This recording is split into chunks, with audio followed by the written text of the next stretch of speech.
I always tell my sales staff, you have to believe that you're the best in the world at what you do to excel.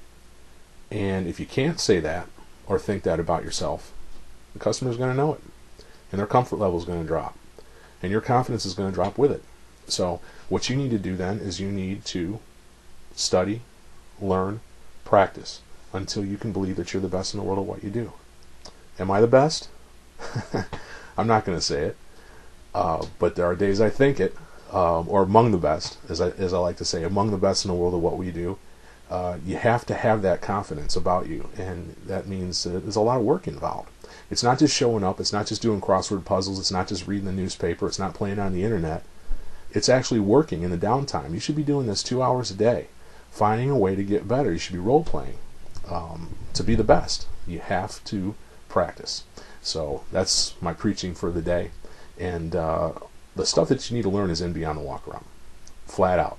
This book will provide you everything, whether, again, you're a veteran, whether you're a beginner. It'll provide you everything you need to take it to the next level. Or it could be a finishing touch for you. If you're already very, very polished, there's going to be some material in here that can finish it off for you and definitely make you among the best in the world at what you do. So be confident and have pride.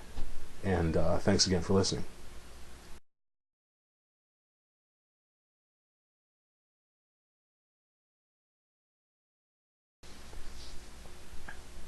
Now, as I said, I've always been a supporter of the sales consultant and never forgetting where we come from. But that being said, we do have to understand exactly how far that goes. And again, we have to set one another up for success. I did have somebody talk to me one time, warned me, admonished me, that believing or trusting your salespeople will get you fired. Well, I think if you get into management in the car business, I think we've all been fired at one time or another, or the majority of us. I think there's always been a situation where maybe a philosophy doesn't mix, or tactics, or they bring somebody in that's not a good fit. So it does happen, but I don't believe that trusting my salespeople gets me fired, or gets anybody fired, because I ask you this question. If you can't trust your salespeople, whose fault is it? Is it theirs? I say no. It's yours. It's the sales manager's fault. And you have to provide the sales consultants with the information they need, the material they need, the training they need, the practice they need, the support they need to maximize their confidence level and maximize their ability to set you up for success. This isn't rocket science. But it's kind of newer school. This is not the same type of thing where you're demanding, just bring them in, you're just a gopher, just bring them into me and I'll take care of them, I'll close them. If you want to really make an impact in your marketplace and really get the volume up with the gross, you have to create highly trained, highly motivated individuals out there. Beyond the Walk-Around will help you do that, give you all the material you need. But it's all up to you too. But the salespeople, you have to be able to trust them. And to be able to trust them, they have to be skilled. And if they're not skilled, it's your fault, not theirs. So this is for the sales managers, gang. I'm talking to them too. So as a sales consultant, when you're on this website, if you see this, and they bring up that I don't trust you or you can't trust salespeople, well, you might want to be careful before you say, hey, that's your fault, buddy. But the fact of the matter is that it is. So at any rate, any questions or anything that you want, again, email me at rob@beyondthewalkaround.com. I'd love to hear from you. I hope you have a good one. Take care.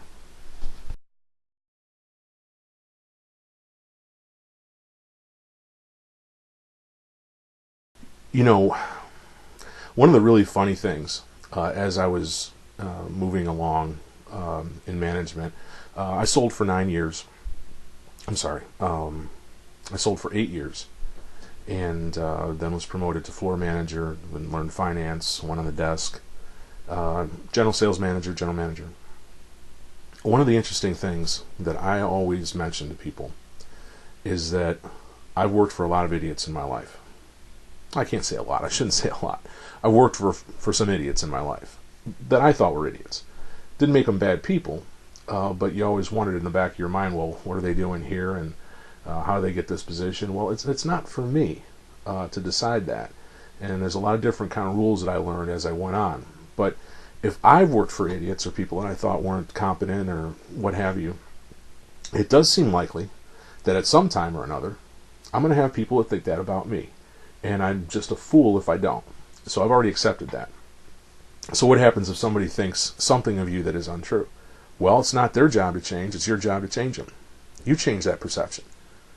And that's some of the philosophy that helps make you a success and makes you, achieve excellence on a pretty standard basis.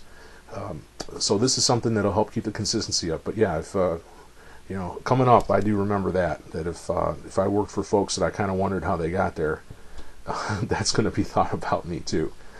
So as you're moving up in management, this is something to talk about. But management is definitely out there. Beyond the Walk Around is going to help you with a lot of philosophy, a lot of concepts that you're going to want to pass along to salespeople if you do move up.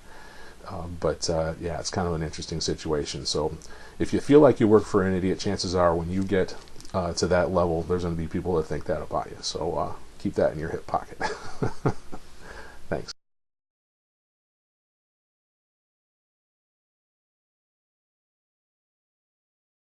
We can go back to talking about customer comfort and consultant confidence just a little bit. It's kind of funny. I had a situation where a sales consultant, newer hire, but definitely from more of an old school mentality. And again, when I say old school, I'm not being critical. I'm just saying there are differences. There's more intensity. There's more enthusiasm. You don't want to go overboard with the enthusiasm and the intensity anymore, though, because that will scare people away. But anyway. Caught a customer in a lie. Now you've got to be really careful about that because we talk about what loses car deals for us and the trade-in. Well, no, not really. The price of our vehicle, financing, what have you. They didn't like us, whatever. There's a lot of different things that we don't have control over, or we don't know that we have control over. But what can cost you a car deal? Catching a customer in a lie is a really tough situation.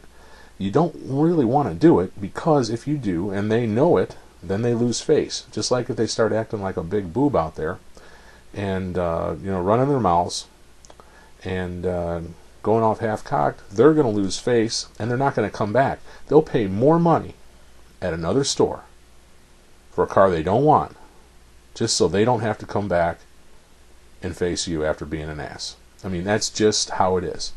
And there's nothing you did to create that situation. They did it all themselves. In fact, I'll tell you what, when I'm going in to talk to a customer, and whether I'm going in for the close or a warm fuzzy or bee-back dust or whatever you might have, I'm worried about that because if they come off, I have to calm them down right away and make them feel very, very good about themselves, or I know I won't see them again. And these are the little nuances. These are the things that we have to be aware of, because it's the little things that cost us car deals. And again, a lot of times we can't help it because that's how the people are trained. They're set up. They come in this way. We're the first dealership, blah, blah, blah. They lose face. We're done. And we have to be skilled enough in follow-up to go ahead and smooth that over if we can. But yeah, there's a lot of different reasons. And they don't like our car. They just don't like our car. We can be the best salespeople in the world, but guess what? If they don't like the product, they're not going to buy the product. Okay, in a lot of cases you have people that are on the fence or they don't really care or they're indifferent, and you can go ahead and sell them something because you're a salesman and you're good. But if they don't like the product or if they like something else better, you're not going to get it. And it's something that you should not be talked down to for. I mean, it's something that is just going to happen from time to time. And that's why closing percentages are 20-25%, 30 if you're really good, and 40 on B-backs, 50 on B-backs, and repeats, even better than that. But the fact of the matter is that it's not 100%. It's not 80%. And the matter of fact is also that if it didn't matter about the product, it'd only really be one product. We have to go ahead and understand that there's a lot of different things for these people to choose from, and it's a lot of it's about us too. A lot of it's about us, but they have to like the product. And, it's a tough situation. You don't want to let the customer go. You want to get them in the door. That's another thing that I've noticed at a lot of facilities is that get them in the door, get them in the building. Well, what are we going to do there once they're in the building if they're not interested in coming in the building? Okay, we can get us some competitive comparison. Sorry about that. We can do a lot of different things with them, but keeping a customer past the time when they want to leave is, in essence, counterproductive. Now, let's go back to V-backs. There are stores that do not believe in them at all. They figure that customer leaves, they're not coming back. Now, the neat thing about this is it's more and more true now because they're doing more and more of their research online. Whereas before they were not. They had to visit the facilities. So you do have a bit more of a captive audience. You do have an opportunity to close more often than probably we have in the past. So these are things to think about.